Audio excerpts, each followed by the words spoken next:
Thrissur Guruvayur station വണ്ടി കേട്ടോ. നമ്മളെ ബ്രോ വന്നിട്ടുണ്ട്. Hi bro. നല്ല വിശേഷങ്ങൾ. ഇതിപ്പോ ഞാനേ ചോദിക്കാൻ കാര്യം ഇപ്പൊ നമ്മളെ തൃശ്ശൂർ സ്റ്റേഷൻ ഗുരുവായൂർ വണ്ടിയാണ് വരുന്നുള്ളത്. ഗുരുവായൂർ സ്റ്റേഷനാണ് വണ്ടി. ഇപ്പൊ കാർനെറ്റ് എടുത്തിട്ട് എത്ര പേപ്പർ ഉണ്ട്? കാർനെറ്റ് നമ്മൾ ഇപ്പോഴത്തെ 10 പേജിന്റെ കാർനെറ്റ് പേപ്പറാണ് നമ്മൾ ഇഷ്യൂ ചെയ്തിട്ടുള്ളത്. ഇത് ഏകദേശം 10, 5 പിന്നെ 25 പേജിന്റെ കാർനെറ്റ് പേപ്പറാണ് വരിക.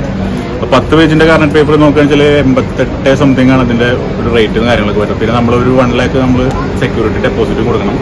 പിന്നെ അതേപോലെ തന്നെ സെക്യൂരിറ്റി ഡെപ്പോസിറ്റ് എല്ലാ കാർനെറ്റ് പേപ്പറിനും ഒരേപോലെ തന്നെയാണ്. പിന്നെ എന്ന് പറയാനുള്ളത് 25 പേജ് ആകുമ്പോൾ നമുക്ക് ഒരു 1.75 ആ റേഞ്ചിലൊക്കെയാണ് കാർനെറ്റ് പേപ്പറിന്റെ പ്രൈസ് കാര്യങ്ങൾ വരുന്നത്. പിന്നെ ഒരു 5 പേപ്പറൊക്കെ ആകുമ്പോൾ നമുക്കൊരു 50ന്റെ ഉള്ളിലൊക്കെ നമുക്കൊരു 5 പേപ്പർ. കാരണം ഇപ്പോൾ നമുക്ക് സിംഗപ്പൂർ, അതായത് ഇന്ത്യയിൽ ഇപ്പോൾ ഒരു 5 കൺട്രി കവർ ചെയ്യാനുള്ള പ്ലാനാണെന്ന് വെച്ചാൽ സിംഗപ്പൂരൊക്കെ പോകുകയാണെങ്കിൽ 5 പേപ്പറിന്റെ കാർനെറ്റ് പേപ്പർ നമുക്ക് മതിയാവും. അല്ലെങ്കിൽ നമ്മളൊരു 10 പേജ്, അതായത് ലോകം മൊത്തം കറങ്ങാനുള്ള ഒരു പ്ലാനാണെന്ന് വെച്ചാൽ നമ്മൾ 25 പേജിന്റെ കാർനെറ്റ് പേപ്പറൊക്കെ എടുത്തേ പറ്റൂ. അപ്പോൾ അങ്ങനെയാണ് കാർനെറ്റ് പേപ്പറിന്റെ കാര്യങ്ങളൊക്കെ വരുന്നത്. ഇതിന്റെ ഇതിപ്പോ CBR ചൂസ് ചെയ്യാൻ കാരണം CBR ചൂസ് ചെയ്യാൻ കാരണം വെച്ചാൽ എൻ്റെ ഒരു സെന്റിമെന്റ് ആയിട്ടുള്ള ഒരു വണ്ടി കൂടിയാണ്. ഫസ്റ്റ് ഒരു എന്താ പറയുക, ഒരു ബ്രദറിന്റെ പോലെ ഒരു ഫീലുള്ളൊരു അത്ര ഈ ഏത് ടെറയിലും കൂടി ഈ വണ്ടി എനിക്ക് കൊണ്ടുപോകാൻ പറ്റും. അപ്പോൾ അത്ര കംഫർട്ടബിൾ ആണ് ഈ വണ്ടിയുടെ മുകളിൽ. അതുകൊണ്ടാണ് ഞാൻ ഈ വണ്ടി ചൂസ് ചെയ്യാൻ കാരണം. ഇതിപ്പോ നമ്മുടെ നാട്ടിൽ നിന്ന് ഇപ്പോൾ 1 ലക്ഷം രൂപ കാർനെറ്റ് ചാർജ് തിരിച്ചിപ്പോ ഒരു എത്ര ടൈം റിട്ടേൺ ആക്കണം? അതായത് നമ്മുടെ പ്ലാനിങ് ഒരു 6 മാസം വെച്ചിട്ട്, അതായത് കാർനെറ്റ് പേപ്പറിന്റെ വാലിഡിറ്റി എന്ന് പറയുന്നത് 1 year ആണ്. അപ്പൊ 1 yearന്റെ ഉള്ളിൽ നമ്മൾ തിരിച്ച് ഷിപ്പ് ചെയ്താൽ മതി. ഇൻ കേസ് നമുക്ക് അത് റിട്ടേൺ എക്സ്റ്റെൻഡ് ചെയ്യണ കേസ് ഞാൻ അന്വേഷിച്ചിരുന്നു. പക്ഷെ അത് കറക്റ്റായിട്ട് എനിക്ക് അറിഞ്ഞൂടാ. ഞാൻ നിൽക്കുന്ന കാരാമലാണ്. ഇപ്പൊ നിങ്ങൾക്ക് ഇവിടെ UAE ലൈസൻസ് ഇല്ലല്ലോ. അപ്പൊ നിങ്ങൾക്ക് അതിനെ ട്രാവൽ ചെയ്തിട്ട് എങ്ങനെ? ട്രാവൽ ചെയ്യാൻ ഞാൻ ഓൾറെഡി നമ്മൾ ഇന്റർനാഷണൽ ലൈസൻസ് ഇഷ്യൂ ചെയ്തിട്ടുണ്ട്. അത് ഇന്റർനാഷണൽ ഓട്ടോമൊബൈൽ അസോസിയേഷൻ ആണ് നമ്മൾ ഇഷ്യൂ ചെയ്തത്. ഒരു അമേരിക്കൻ ബേസ്ഡ് ഒരു അസോസിയേഷൻ ആണത്.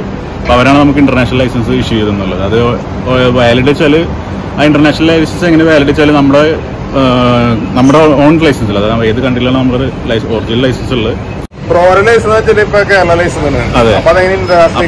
ഇന്റർനാഷണൽ ലൈസൻസ് നമുക്ക് ഇവിടെ വാലിഡ് ആണെന്ന് വെച്ചാൽ നമ്മുടെ ഓൾറെഡി കേരള ലൈസൻസ് ഉണ്ടെങ്കിൽ നമുക്ക് ഇന്റർനാഷണൽ ലൈസൻസ് വാലിഡ് ഉള്ളൂ. അല്ലെങ്കിൽ നമുക്ക് ഇന്റർനാഷണൽ ലൈസൻസ് വാലിഡ് അല്ല. അത് എത്ര നാളെ വേണ്ടി പേപ്പർ ചെയ്യാനായിട്ട്? അത് ഏകദേശം എനിക്ക് എന്റെ ഓർമ്മ ശരിയാണെങ്കിൽ ഒരു ആഴ്ച അത്ര എടുത്തിട്ടുള്ളൂ. ലൈസൻസ് കിട്ടും.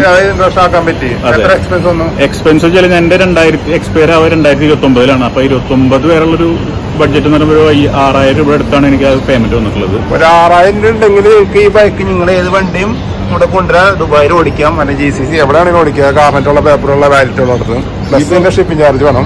ഇനിയിപ്പോ നമുക്ക് നമ്മുടെ റെന്റ് വണ്ടി എടുത്ത് ഓടിക്കാം, അല്ലെങ്കിൽ പിന്നെ ബ്ലഡ് റിലേഷനിലുള്ള ആരെങ്കിലും വണ്ടി ഓടിക്കാം. അങ്ങനെ വെച്ച് നമുക്ക് ചെയ്യാൻ പറ്റും. ഇന്റർനാഷണൽ ലൈസൻസ് മാത്രം ഉണ്ടായാൽ മതി. അപ്പൊ വണ്ടി ആവശ്യമില്ല. നിങ്ങൾക്ക് ലൈസൻസ് ഇന്റർനാഷണൽ ഉണ്ടെങ്കിൽ ഇപ്പൊ കാറാണ് കാറെടുക്കാം, അതല്ലെങ്കിൽ ബൈക്കാണ് ബൈക്ക് ഓടിച്ചിട്ട് ഫ്രീ ആയിട്ട് നിങ്ങൾക്ക് ദുബായിൽ ഓടിച്ചെടുക്കാൻ പറ്റും 1 വർഷം വരെ.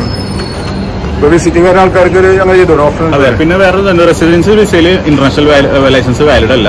നമ്മളെ ടൂറിസ്റ്റ് വിസ ഉണ്ടല്ലോ, ടൂറിസ്റ്റ് വിസയിൽ മാത്രമാണ് നമ്മുടെ international licence valid. Note point ഇപ്പൊ ജോബ് അന്വേഷിക്കുന്ന ആൾക്കാർക്ക് ടൂറിസ്റ്റ് വിസയിൽ വന്നിട്ട് എനിക്ക് ഇന്റർനാഷണൽ വിസയിൽ അതായത് ലൈസൻസ് ആയി കഴിഞ്ഞാൽ വണ്ടി ഓടിക്കാൻ പറ്റും. അതിന് നാളെ വ്യക്തമായിട്ട് പോയിന്റാണ് അവർക്ക് അറിയാത്ത ആൾക്കാർ. ഇപ്പൊ പലർക്കും അറിയില്ല. കാരണം എന്റെ ഒരു ഫ്രണ്ട് ചോദിച്ചിരുന്നു നമുക്ക് റെസിഡൻഷ്യൽ വിസയിൽ എനിക്ക് ഇന്റർനാഷണൽ ലൈസൻസ് ഇഷ്യൂ ചെയ്യുന്നൊക്കെ പറഞ്ഞു. പക്ഷെ ഞാൻ അവരോട് പറഞ്ഞു നമുക്ക് ടൂറിസ്റ്റ് വിസയിൽ നമുക്ക് ഏത് കൺട്രിയിൽ പോയിട്ടും, അതായത് ഒരു 180 കൺട്രിയുടെ മേലെ ലൈസൻസ് നമുക്ക് ഓടിക്കാം, കൺട്രികളിൽ ഓടിക്കാം ഈ ഇന്റർനാഷണൽ ലൈസൻസ് വെച്ചിട്ട്.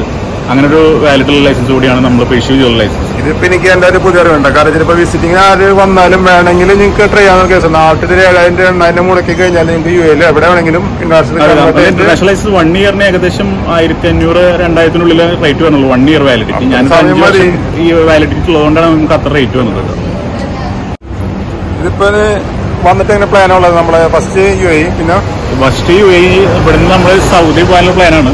സൗദിയിൽ നിന്ന് നമ്മൾ ഇറാഖിൽ നിന്ന് തുർക്കിയിൽ നിന്ന് അങ്ങനെ നമ്മൾ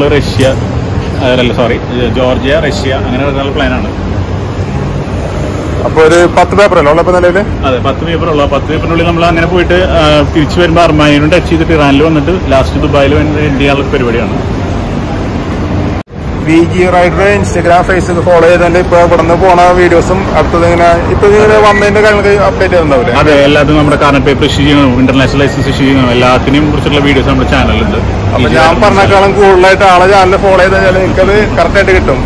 ഞാൻ കുറച്ച് ക്ലിപ്പ് ചോദിച്ചിട്ടുണ്ട്. അപ്പൊ ആളെ ബുദ്ധിമുട്ടും കാര്യങ്ങൾ എത്ര ടൈം എടുത്തിട്ടുണ്ട്, അല്ലെങ്കിൽ എന്താ കാര്യം ചെയ്യണം എന്നുള്ള കാര്യങ്ങൾ കറക്റ്റ് കാര്യങ്ങള് TG rider follow Instagram YouTube Facebook നോക്കാം. ഗുരുവായൂർ വണ്ടി നമ്മുടെ നാട്ടുകാരൻ്റെ വണ്ടി ഉണ്ടാ. ഞാൻ കൊടുക്കുന്നത് ആള് ഗുരുവായൂർ ചിന്തിക്കാരാണ്, ആൾക്കാർ ഗേഡികളാണ്.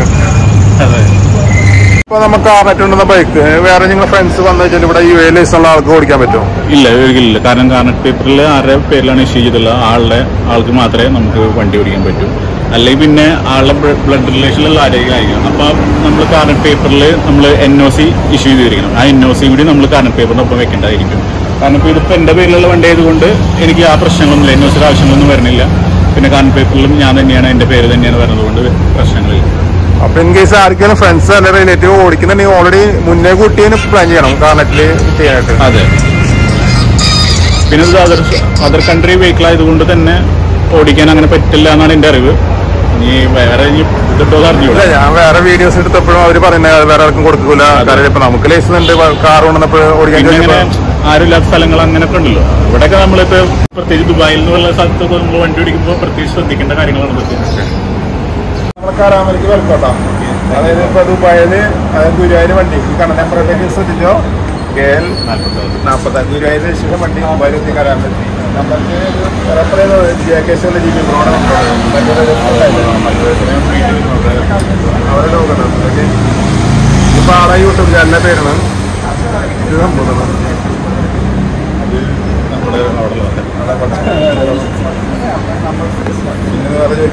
ചിലപ്പോൾ അമ്പസുണ്ട് വന്ന് കണ്ടേക്ക്. നാട്ടിൽ നിന്ന് വന്ന ആൾക്കാരെ ഇവിടെ മീറ്റ് ചെയ്യാൻ ദുബായ് പ്രത്യേകത. എല്ലാ രാജ്യക്കാരും വരും. നമ്മുടെ കേരളത്തിൽ നമ്മുടെ ഗുരുവായൂർ തൃശ്ശൂർക്കാരും വന്നിട്ട് അതിൽ സന്ദർശനം.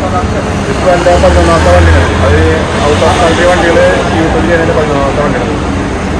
എനിക്ക് വലിയ ഈ ബുദ്ധിമുട്ടുണ്ടായിരുന്നു. പിന്നെ ആയിരുന്നു മറ്റൊരു ഡ്രൈവർ വണ്ടി ഉണ്ടായിരുന്നു. പിന്നെ അന്നാം ബസ്സിനാണ് കുറേ വണ്ടികൾ വന്നിട്ടുണ്ട്. ഇപ്പോൾ നമ്മളെ CBR ഫസ്റ്റ് ഞാനൊരു കൊണ്ടുപോകാൻ കൂടി നമ്മുടെ യൂട്യൂബ് ചാനൽ വന്നു. എല്ലാവരും സബ്സ്ക്രൈബ് ചെയ്യുക, സപ്പോർട്ട് ചെയ്യുക. പ്ലസ് നമ്മുടെ ബ്രോയ്ക്കും സബ്സ്ക്രൈബ് ചെയ്യാം.